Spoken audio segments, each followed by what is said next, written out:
So this time we're going to talk about the difference between full factoring and spot factoring.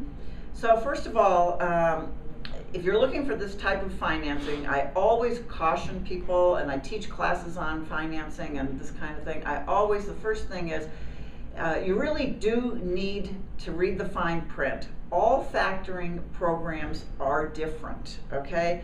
But in broad generalities, I'm going to tell you to think of factoring as a spectrum, okay? And on the one end of factoring is full factoring, and on the other end is spot factoring.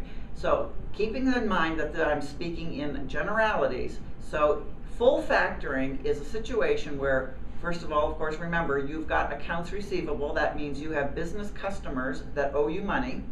So in a full factoring situation, the full factor is going to take over the entire management of your accounts receivable, and then he's going to advance you money against it. Now, taking over the full management of your accounts receivable means, okay, first of all, that all the revenue from all of your customers is going to be paid directly to the factor.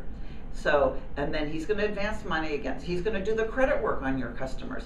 Credit work means, so I guess I would ask you a question. Do you decide whether your customer is credit worthy before you do business with him, or are you just so happy to get the order that you go ahead and take him on?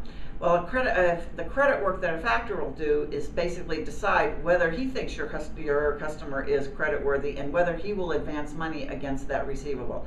Usually this comes about in the form that, okay, you've got $100,000 worth of accounts receivable. I'm going to advance 85%, but I'm only going to have a maximum of $10,000 to this one particular customer, just because I don't want a bigger exposure to that customer than that, because I don't think he's very credit worthy. Okay.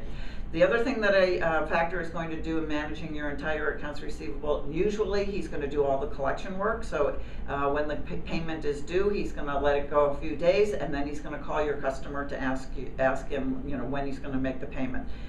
Second thing that the factor does is he will, generally speaking, do some accounting in relation to your accounts receivable, and usually it's set up as an interface between your accounting system and the factor's website. At the very minimum, you should, for the factor, this sort of fee, you should get be able to download a spreadsheet that you can then upload into your accounting system. Generally speaking, full factors are going to want a minimum time commitment. They're going to want a minimum amount that you're financing every month, and if you don't meet that minimum, there'll be a maintenance fee. Generally speaking, they're going to do a due diligence, charge you a due diligence fee to get you set up.